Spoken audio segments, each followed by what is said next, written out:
What if I told you that the most powerful city in the world was once just a muddy riverbank? What if the streets you walk today were built on top of plague pits, burnt ruins, and the bones of an empire? In this video, I'm going to take you on a journey through 2,000 years of London's transformation, and I promise you, by the end, you will never see this city the same way again. From a forgotten Roman trading post to the capital of the world, this is London's story. It's the year 43 AD. Roman legions cross the Thames and plant a flag in the mud. They call it Londinium, a small trading settlement, barely a dot on the map. But the Romans saw something no one else did. This river, this location, this crossing point was worth everything. They built roads, walls, a forum, a basilica. Within a century, Londinium had 60,000 people and was the beating heart of Roman Britain.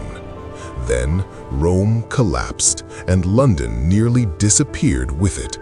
For nearly 400 years, the city fell into silence. The roads crumbled, the buildings rotted, the population vanished. But London refused to die. By the 1300s, London had clawed its way back. A medieval city of narrow streets, wooden houses, and a population pushing 80,000. But then came the Black Death. In 1348, the plague arrived in London and killed half the population in months. Half gone. Streets that were once packed with merchants, children, and noise fell completely silent. London survived. It always survived.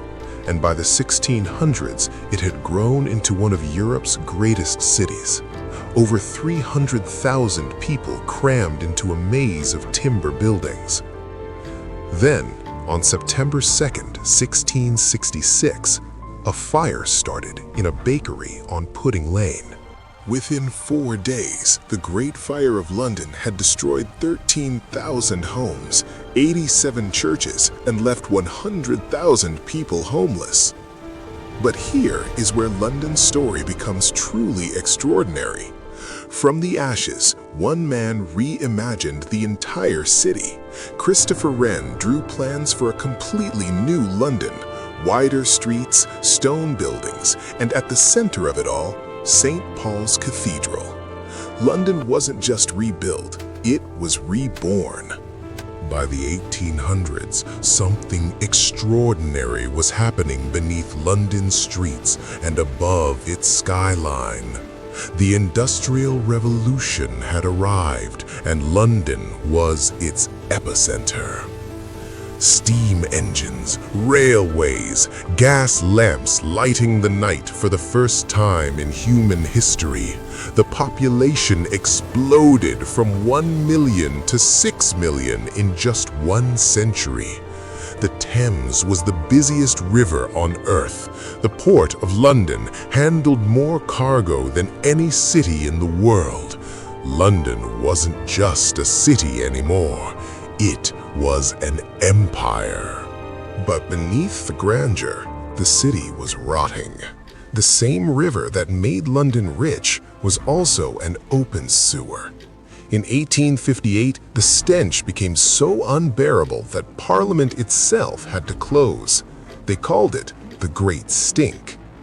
London responded by building the greatest engineering feat of the 19th century, a 1,300-mile underground sewer system that still runs beneath your feet today. 2,000 years.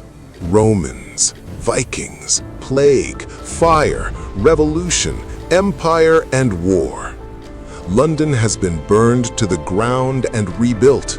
It has been bombed and defied. It has been abandoned and reclaimed. Every street, every stone, every bridge in this city carries the weight of a story most people will never know. But now, you know. London was never just a city. It was an idea, and ideas are impossible to destroy.